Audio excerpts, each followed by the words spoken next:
Hey friends, it is the morning of day 7 after operation number 1, which was the labral reconstruction, the teres ligamentum reconstruction, capsular tightening, and osteoplasty on the femur head on my right hip. And I didn't make a video yesterday. Yesterday was a little rough. It wasn't particularly hard. It's just there wasn't much going on. There wasn't much to report, and I was just kind of in a bit of a funk. So I'm feeling a lot better today because I actually slept, and my swelling is a lot better than it was yesterday, so I'm not as annoyed. And I figured I would just come on and talk to you guys a little bit. So some things that I'm noticing that I feel other people might take for granted, and I really want to share that with you because there are things you don't know that you should be grateful for, but you should be grateful for them. When I went to PT the other day and she moved my leg in a certain way that has always resulted in a dislocation before in my life, and it didn't result in a dislocation, that was huge.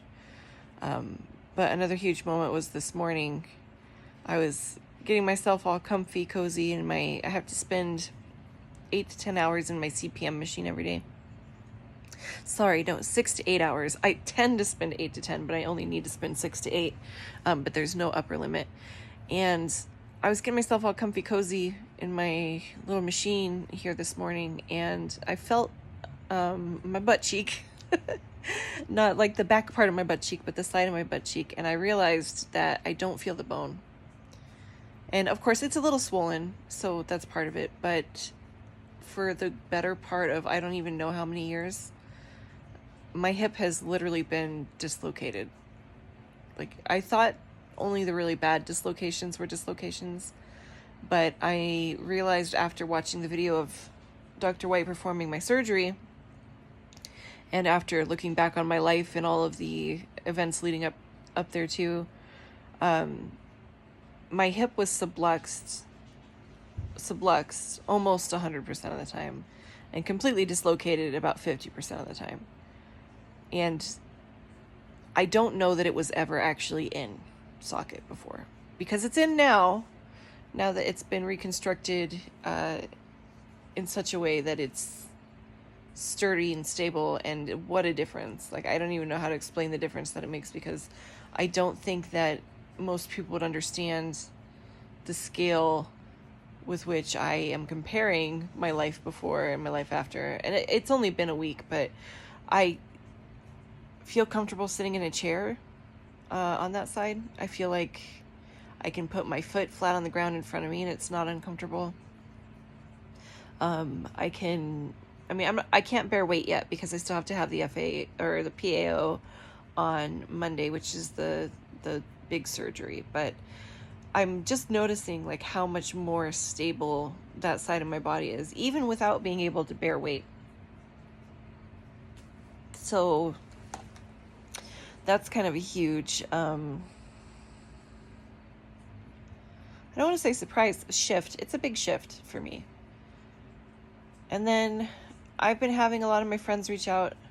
Well, it's funny because I had a lot of people reach out before surgery asking me if there's anything they could do after surgery to help me. And a few people reached out after surgery, but not very many.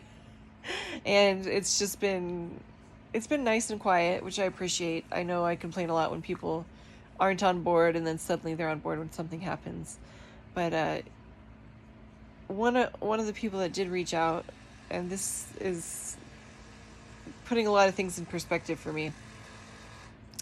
The guy that I bought my van from like 3 or 4 months ago reached out and asked me how I'm doing and wished me luck on my surgery, because as far as he knew, it was the 25th. It's just before it got scheduled for the 18th. And so he messaged me this morning thinking it was surgery day and just telling me how much he is praying for me and hoping that everything goes smoothly and yada yada.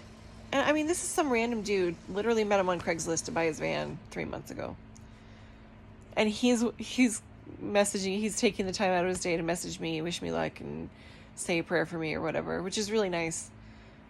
And then there's people that like I have considered my friends for, I don't know, 20 years. They don't do that. And so I'm just really starting to look at it as though I need to put myself first. And one of my really good friends this morning reminded me of that, and he's absolutely right. I do need to put myself first. I never put myself first. I'm going to start now, because if I don't need a harder lesson than this, right? So we're doing the work. As far as emotionally how I'm doing, it's been a trip. There's a lot of different, like, deep-seated emotions that come up for me. I'm feeling a lot of gratitude for the most part that this is happening, that this is real. I'm feeling a lot of just humble gratitude and like a whole lot of hopefulness. And then I'm also feeling some frustration. Being stuck in bed is hard for me. And then I'm also feeling, I don't know, enthusiastic to start PT when it's time to really start PT, and like knowing what I can do now. I've been doing it religiously and it feels great. My pain is well controlled as long as I take my meds on time. If I don't take my meds on time, then we get a lot of swelling and a lot of pain. So, yeah, got to be better about making sure I take my meds on time. Staying hydrated, staying well rested, just hanging out in bed, taking naps. It's really the most vacation-y vacation ever. And I'm just trying to give my body and my spirit the grace and the time to heal. So that's what I'm doing. I'm not really making these videos in hopes of helping other people so much. Although if you do find this video and it helps you, like, that's great. I'm happy for you. But I'm doing it more for me, because when I look back in 2 years and I've been walking on these beautiful, healthy hips for a while, I want to remember where I was when it started. And I want to remember, like, who was there. I want to remember who reached out, who was sending me their love, who was sending me their prayers, who was thinking about me, and then who was just living, nothing, because there's a few of those.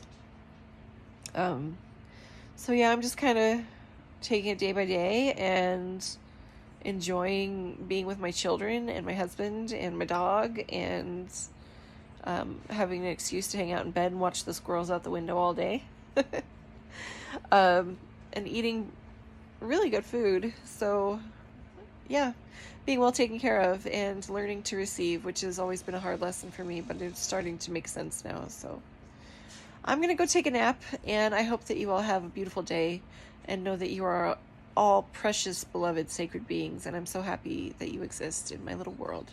So take care of yourselves and each other, okay? Drink some water. I'll talk to you later. Love you, and I'll see you in the next one. Bye!